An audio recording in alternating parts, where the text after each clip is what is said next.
주안의 만나 11월 26일 금요일 묵상을 함께 나누도록 하겠습니다. 오늘 말씀은 사사기 11장 29절에서 40절 말씀으로요. 입다의 서원이라고 하는 제목으로 함께 묵상을 나누도록 하겠습니다. 오늘 보는 말씀은 참으로 어려운 본문입니다. 지금까지 하나님 앞에 잘 서 있던 것 같은 입다가 이방의 풍습을 그대로 따라 버리기 때문입니다. 하나님께 경솔한 서원을 하게 되고 그 서원이 하나님과 계약을 맺는 형식을 가지면서 자신에게 승리를 주신다면 자신이 승전하여 돌아올 때에 자신의 집 문에서 가장 처음 나와서 자기를 영접하는 그를 여호와께 번제물로 돌릴 것이다 라고 하는 그 서원을 해버리게 되지요. 그리고 이에 대한 결과로 입다의 딸이 죽임을 당하게 됩니다. 이것에 대해 우리는 입다를 어떻게 이해를 하고 또 하나님을 어떻게 이해해야 하는지 좀 어려운 그런 본문이에요. 29절에서는 여호와의 영이 입다에게 임하셨다라고 시작을 합니다. 하나님의 영이 임하셨다라고 하는 것은 하나님께서 그의 사역을 이루실 만한 능력을 그에게 부어주심을 의미합니다. 입다에게 하나님의 영이 임하셨고 이제 입다는 전쟁으로 나아갑니다. 그런데 이 전쟁 앞에서 입다는 이상한 소원을 해버려요. 앞에서 말한 것처럼 이 전쟁의 승리와 희생 제물을 거래하는 것입니다. 전쟁에 이기게 해주신다면 나의 집에서 가장 먼저 나오는 것, 그것이 종이든 동물이든 그것을 하나님께 바치겠다라고 하는 것이죠. 자, 이것은 하나님을 온전히 의지하지 못한 두려움에서 나온 행위입니다. 이러한 부족한 믿음 안에서도 하나님께서는 암몬 자손을 입다의 손에 넘겨주세요. 자, 입다는 전쟁을 마치고 집으로 돌아오는데요. 이때 가장 먼저 나오는 사람이 입다의 입장에서는 정말 안타깝게도 무남 동녀인 자기의 딸이에요. 자, 이에 입다는 자신의 옷을 찢으면서 딸에게 말합니다. 너는 나를 참담하게 하는 자요. 너는 나를 괴롭게 하는 자 중에 하나로다. 내가 여호와를 향하여 입을 열었으니 능히 돌이키지 못하리로다 라고 말하죠.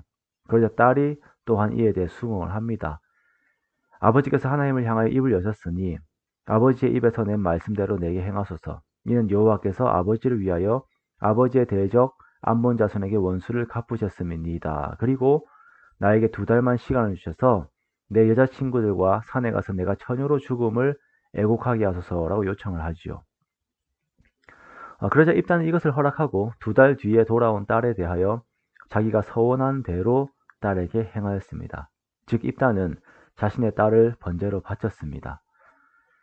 어떤 이제 해석가들은 이런 부분을 두고 딸이 이제 처녀로 죽었다라고 하는 것들을 이제 그 근거로 삼아서 이 딸이 이제 성전에서 봉사하는 사람이 되었다라고 이렇게 좀 완화해서 해석을 하려고 하는 경우들도 있습니다만 그렇지 않습니다. 이게 거의 대부분의 해석은 입다가 딸을 번제로 바쳤어요.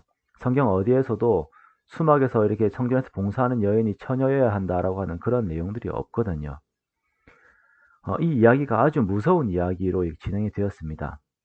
입다의 전쟁 이야기는 기드온의 때처럼 자세하게 기록이 되지 않습니다. 암몬과의 전쟁에 대한 이야기는 간단하게 그냥 끝나버려요. 그러나 입다의 서원에 대한 안타까운 이야기는 상당히 길게 기록이 되죠. 자, 우리는 이 이야기에서 무엇을 배울 수 있을까요? 먼저는 입다의 서원이 하나님 앞에 올바르지 않은 것을 먼저는 바라보면서 시작을 하겠습니다. 인신제사는 하나님께서 금하시는 것이었습니다. 그러면 입다가 사람이 아닌 동물을 기대했던 것일까요? 아닙니다.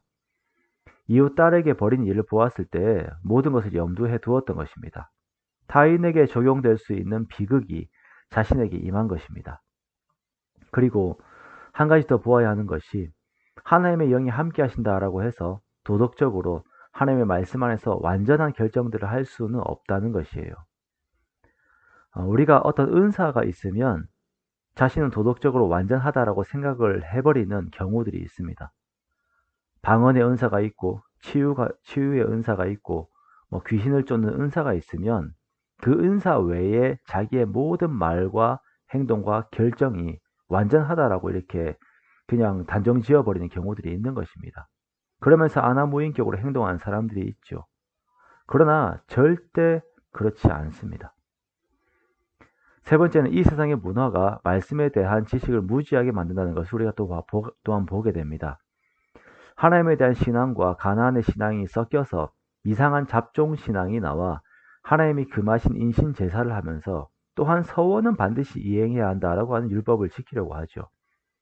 이 모습이 당시의 신앙의 어두움을 그대로 보여주는 것입니다. 입다 역시 하나님께서 말씀하신 가나안을 완전히 내쫓지 않았을 때의 올무를 피할 수 없었던 것입니다. 자, 그렇다면 하나님은 이 인신제사와 어떠한 영광이 있는가? 우리가 명확하게 보아야 하는 것은 이들의 죄에 하나님이 개입이 되어 있지 않으시다라는 것이에요. 그냥 입다가 그의 죄에 빠져서 홀로 허우적거리고 있는 상황인 것입니다. 하나님께서 입다의 서원 때문에 전쟁에 이기게 해주신 것도 아니고 인신제사를 기쁘게 받으신 것도 아닙니다. 또한 이 충성을 기쁘게 받으셨다라고 하는 말씀도 없습니다. 여기에서는 하나님의 말씀에 약한 한 사사의 연약함을 보여주는 것입니다.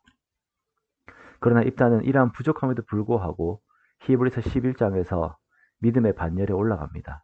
그렇다라고 해서 입다의 연약함이 지금 우리가 짓는 죄에 대한 당위성이 될 수는 없는 것이죠. 이것은 하나님의 영이 함께하고 계신 우리들에게 주어지는 경고입니다. 더욱 주의하고 말을 하는 것보다 듣는 것에 앞서고 항상 나 자신을 돌아보고 믿음을 세상에 갖고 혼합하지 않고 더욱 순수하게 하나님 앞에 서는 것, 그것이 나에게 참된 힘과 평안이 됨을 말씀하시는 것입니다. 그러므로 오늘 살면서 더욱 주의하여 우리 자신과 우리의 삶을 돌아보기 원합니다. 더욱 말씀 앞에 주의하여 살아가는 우리가 되기 원합니다. 그렇게 매 순간 성령님의 도우심을 간절히 구하며 주와 함께 동행하는 오늘 하루가 되시기를 주님의 이름으로 축원합니다.